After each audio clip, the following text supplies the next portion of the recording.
Before you get started, fame and fortune, one is far more important than the other.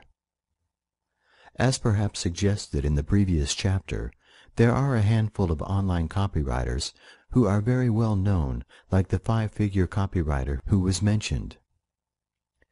People like him can and do command massive fees, and in contrast to what is happening financially elsewhere in the real world, their fees only ever go up as demand increases incessantly.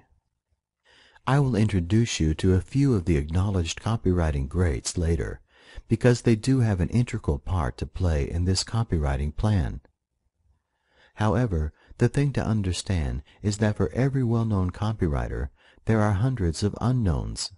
And while some of these people are undoubtedly struggling, there are also a significant number who are nevertheless making a very handsome living from their copywriting activities. So joining this group should be your first target.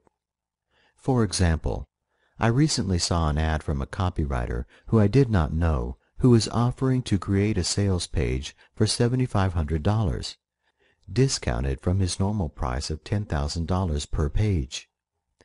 The ad itself was very persuasive, and there were plenty of testimonials on the page as evidence that this individual was good at his job.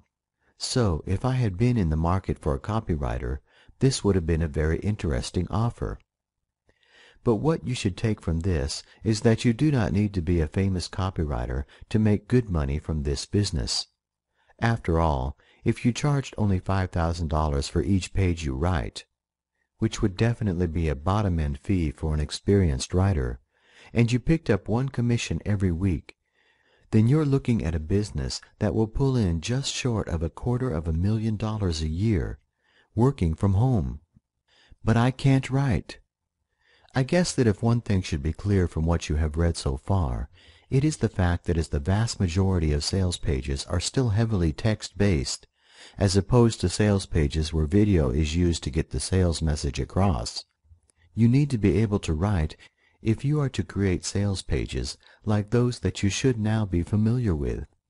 Now, I know from years of experience dealing with online marketers of all levels of skill, ability, and business backgrounds that some people appear to be great natural writers, whereas others seem far less naturally inclined.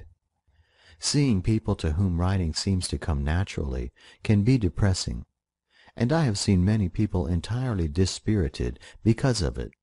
For example, I have met or heard of many would-be online entrepreneurs who never got out of the starting blocks because they allowed the fact that they had never written anything more complicated than email to derail their business before it even got steady on the tracks.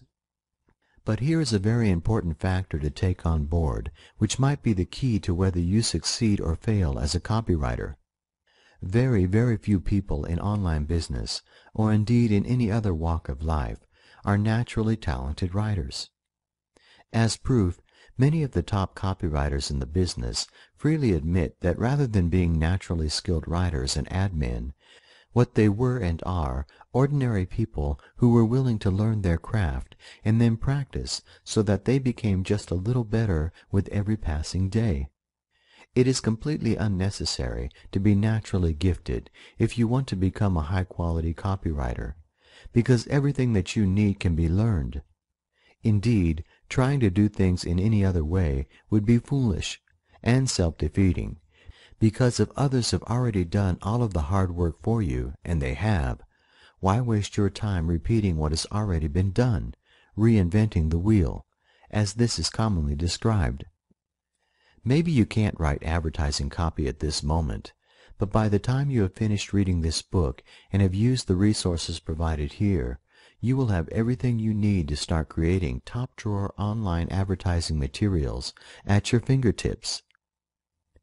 Whether you think you can write or not is therefore entirely irrelevant as far as copywriting is concerned, because nothing is genuinely new in the world, and when the old stuff works, you should use it. As all successful businesses have done since commerce was first invented, you need to do nothing more than learn from others before improving on what they are doing to land the success and the fees that you are striving for.